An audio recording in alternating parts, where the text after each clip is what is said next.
Ibihe byiza cyane kuri wowe udahwema kudukurikirana umunsi ku wundi n'iby'agaciro, komeza uzajya udukurikirana, natwe ntabwo tuzahwema kuguhereza amakuru y'imyidagaduro azajya bagezweho, haba amakuru yo mu Rwanda, muri Afurika ndetse no ku isi hose. Reka nizere ko umeze neza cyane kandi ibyo urimo byose bikomeje kugenda neza cyane. Amazina yanjye nitwa Ikwishimwe Emmanuel, kora subscribe hanyuma ukandi nakazogera kugira ngo hatazagira inkuru n'imwe izajya igucika. Miss Rwanda 2022 yitwa Nshuti Divine Muheto. Nta bindi bintu ngiye kukubwira utabonye, kubera ko ndabizi neza ushobora kuba wakurikiranye Miss Rwanda mu ijoro ryakeye, ahubwo ibyo ngiye kugarukaho n'amagambo yakurikiye kuba Nshuti Divine Muheto yabaye Miss Rwanda mu ijoro ryakeye. Nibazo bikomeye cyane ku mbuga nkoranyambaga, abantu bavuze amagambo menshi cyane. Uwitwa Miss Mutesi Jory bari kumuvugaho ibintu byinshi cyane, ndetse ngiye kugaruka kuri gata ziri kuvugwa cyane muri Miss Rwanda, tumenye ese ibi bintu birava he, ese ibimenyetso biri gutangwa ni ibihe. Ntabwo nta ruhande na rumwe ndimo, ariko ngiye kukwereka ibimenyetso bivugwa, hanyuma uri buze kumenya ese koko Miss Mutesi Jory uhora uvugwa gushyiraho ba Miss be nk'uko byavuzwe mu mwaka wa 2020 ubwo Miss Naomi yatorwaga. Ese n'ubu ngubu Miss Mutesi Jory yabagize uruhare rukomeye cyane kugira ngo Miss Muheto abe Miss. Biri no kuvugwa ko yaba yaranamukopeje ibintu avuga imbere y'akanama nkemurampaka, cyangwa se amagambo akayamukopeza neza burundu. Ndibuze kukumvisha video, nkumvisha ibyo Mutesi Jory yavuze, nkumvishe n'ibyo Nshuti Divine Muheto yavuze, hanyuma ugereranya nawe wikuriremo ibyawe. Ndi hano ngo ngusobanurire buri kimwe, ndi hano ngo nkubwire buri kimwe cyose kiri kuvugwa, nkubwire na kata zose zivugwa muri Miss Rwanda. Nta gihe na kimwe muri Miss Rwanda higeze hareka kuvugwamo kata. Ese izi kata zirahari? Ikaze cyane muri iki kiganiro, reka nizere ko umeze neza cyane. Hanyuma mbere yo gukomeza n'inkuru yanjye, ariko reka mbanze nkubwire kampani yagufasha kohereza ibintu hanze y'igihugu cy'u Rwanda, cyangwa se kubitumiza imahanga bikakugeraho mu minsi mike kandi ku giciro kiri hasi cyane. Iyo kampani yitwa Frame Shipping Limited. Uramutse ukeneye gukorana nabo wabahamagara cyangwa se ukabandikira kuri 0788678790, ubundi bakaguhereza service nziza cyane. Reka nangire n'inkuru yanjye nkubwira uburyo byagenze kugira ngo Nshuti Divine Muheto bavuge ko Miss Mutesi Jory amuri inyuma. Byatangiriye mu ntara y'Iburengerazuba mu karere ka Rubavu, niho amajonjoro yabereye mu ntara y'Iburengerazuba. Hanyuma Nshuti Divine Muheto akigera imbere y'akanama nkemurampaka, agiye kubazwa ibibazo bigiye bitandukanye, uwitwa Miss Mutesi Jory ikintu cya mbere yaramubwiye ngo, What language would you like to speak in? I would like to use Kinyarwanda. Okay, good luck. Thank you. Muheto uri mwiza pe. Murakoze cyane. Warubizi? Murakoze. Oya, warubizi. Ntabwo navuga ngo ndabizi. Za mahirwe masa. Murakoze. Ngira ngo nawe unkurikiye wabyiyumviye neza. Ikintu cya mbere Miss Mutesi Jory yabwiye Miss wa 2022 kubera ko yamaze gutorwa ndetse yambitswe n'ikamba, ikintu cya mbere yamubwiye akimubona bwa mbere, yese amubwira ngo uri mwiza pe. Aramubaza ngo warubizi, arongera amubaza ngo warubizi.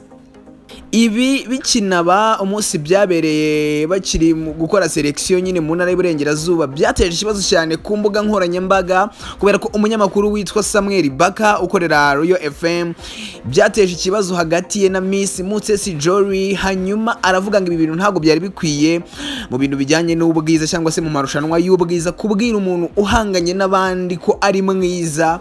Byatuma abandi bajaji bari kumwe na Mutesi Jory bafata ibyemezo babugamye, cyangwa se nibatange amanota uko bikwiye. Ibi byarangiye Miss Muheto icyo gihe akomeje mu bakobwa 14 niba ntibeshye bakomeje mu ntara y'Iburengerazuba, ndetse Miss Mutesi Jory yaje gusubiza uyu munyamakuru wari wazamuye ikibazo kuri Twitter avuga ko bitari bikwiye kubwira umukobwa uri guhatana n'abandi mu marushanwa y'ubwiza kari mwiza. Miss Mutesi Jory yaramusubije ngo, Nshuti yanjye Baka, ibi bintu ni ibintu bisanzwe, ugomba kujya kwihugura cyangwa se ukareba amarushanwa menshi y'ubwiza. Kubwira umuntu ko ari mwiza ari mu marushanwa y'ubwiza ni ibintu bisanzwe, nubwo atari baka wenyine wari babivuze, kubera ko ni igitekerezo cyangwa se ni ikibazo kibajijwe n'abantu benshi, niba koko kubwira umuntu uri guhatana n'abandi ko ari mwiza. Ibi rero reka mbiveho. Iki ni icya mbere abantu bari kugenderaho bavuga ko Miss Muheto n'ubundi byari kata cyangwa se byatangiye ku munsi wa mbere Miss Mutesi Jolly agaragaza ko amushyigikiye. Ikindi kintu gikomeye cyane abantu bari kugenderaho bavuga ko Miss Mutesi Jolly ari inyuma y'iri kamba ryambitswe Inshuti Divine Muheto, ndi kuvuga ibyo abantu bari kuvuga kugira ngo nawe wikuriremo ibyawe. Harebwe uwitwa Miss Mutesi Jolly yiyamamaza mu mwaka wa 2016, kubera ko Miss Mutesi Jolly ni Miss Rwanda 2016. Harebwe amagambo yavuze, hanyuma bahita bayahuza neza n'amagambo yavuzwe na Inshuti Divine Muheto mu ijoro ryakeye, bakora video Mutesi Jolly abanza akavuga, uwitwa Muheto agasubiramo neza nk'ibyo Mutesi Jolly yavuze icyo gihe. Abantu baribaza, ese byaba byaravuye he? Ese ni Mutesi Jolly koko wafashe umwanya we hanyuma akigisha cyangwa se akababwira Inshuti Divine Muheto ibyo aza kuvuga? Reka mbaze nkwereke iyo video, hanyuma wumve aha Mutesi Jolly, wumve na Divine Inshuti Muheto, nawe uri buze kwikuriramo ibyawe. Ndibuze kugaruka hanyuma yaho gatoya. Indangagaciro indutira indangagaciro zindi zose, harimo indangagaciro zandanga nyampinga w'u Rwanda 2022, harimo indangagaciro y'ubupfura. Ni ubupfura. Indangagaciro y'ubupfura, iyo ufite ubupfura uba ukunda igihugu, iyo ufite ubupfura uba wabana neza n'uwo mwashakanye, iyo ufite ubupfura uba wabasha kugira inshuti. Iyo uri imfura ukunda igihugu, iyo uri imfura ukunda umurimo, iyo uri imfura ubaha Imana, kandi iyo ufite ubupfura uba inyangamugayo, dore ko inyangamugayo zose atari imfura ariko imfura zose ari inyangamugayo. Murakoze. Ubanira neza abandi, dore ko imfura zose ari inyangamugayo ariko inyangamugayo zose ntabwo ari imfura. Ayo na magambo amwe ya Mutesi Jolly yavuzwe mu mwaka wa 2016, ayo nandi magambo ya Miss Inshuti Muheto yavuzwe mu ijoro ryakeye ku itariki ya 19 ndetse n'itariki ya 20, kubera ko byatangiye ari 19 z'ukwezi kwa gatatu, hanyuma yambikwa ikamba ku itariki ya 20 z'ukwezi kwa gatatu, ahashyira saa 7 z'ijoro nibwo yambitswe ikamba, ni saa 7 za mu gitondo. Hanyuma rero ayo n'amagambo yavuzwe na Miss Mutesi Jolly mu mwaka wa 2016, nayo ngayo noneho n'amagambo ya Inshuti Muheto yavuzwe mu mwaka wa 2022. Ese ibi bintu koko nawe urabona ari kata?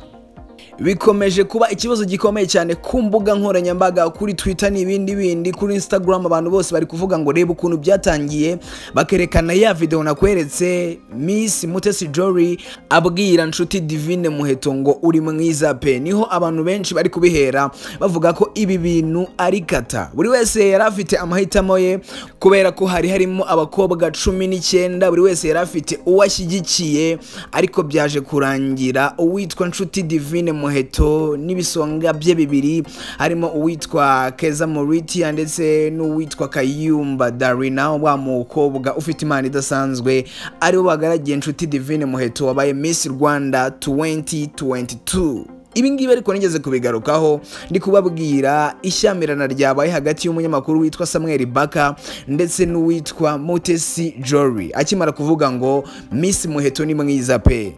Niba mubyibuka neza, narababwiye ngo nubwo Miss Muheto yaba merita kuba Miss cyangwa se yaba afite ibishoboka byose kugira ngo abe Miss, ariko mu gihe cyose azaba Miss agatorwa nka Miss Rwanda 2022, bizamugiraho ingaruka zikomeye cyane kubera amagambo uwitwa Mutesi Jolly yaramaze kuvuga. Nta kuntu wakumvisha abantu ko ibi bintu atari kata. Bwa mbere Miss Mutesi Jolly ahura na Muheto yaramubwiye ko ari mwiza cyane, akanongera akamubaza ngo ese urabizi kuri mwiza. Ibi ngibi rero niko byagombaga kugenda, ntabwo abantu bakagombye kubyemera cyangwa se ngo bemere ko nta cyabaye, mu gihe ariya magambo yavuzwe na Miss Mutesi Jolly bwa mbere akibona Miss Muheto. Niyo mpamvu rero abantu bose bari kuvuga ko ibi ngibi bishobora kuba ari kata zikomeye cyane. Ayo niyo makuru nari ngufitiye, bikomeje kuba bibi cyane, abantu benshi bagenda bavuga ngo Miss Mutesi Jolly niwe ushyiraho aba Miss be, kandi mu by'ukuri ushobora gusanga Miss Muheto yari yujuje ibisabwa byose, beauty, brain and culture, ariko ugasanga kubera ko byavuzwe kuriya bwa mbere ari mu ntara y'Iburengerazuba, dore ko ariho yiyamamarije, ariyo mpamvu abantu bari kuvuga ko ibi ngibi byose ari kata. Gusa nanone ntabwo twabirenze ingohe, kubera ko ntabwo ari ubwa mbere bivuzwe ko muri Miss Rwanda hakora kata cyangwa se ibintu byose biba ari kata.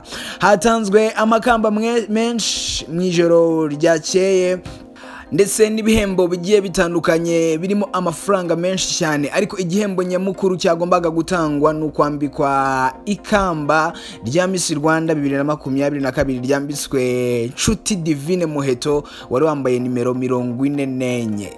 Izi kata koko zirahari, igitekerezo cyawe ni ikihe? Hanyuma ndibuze kugaruka n'izindi nkuru ngusobanurira byinshi cyane kuri Miss Rwanda yabaye mu ijoro ryakeye.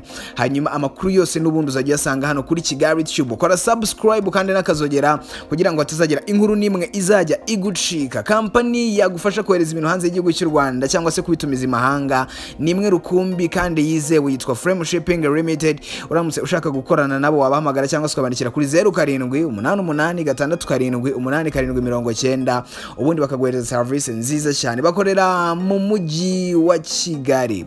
Komeza kugira ibihe byiza, Imana ikomeze kubana nawe. Amazina yanjye nitwa Ikwishimwe Emmanuel.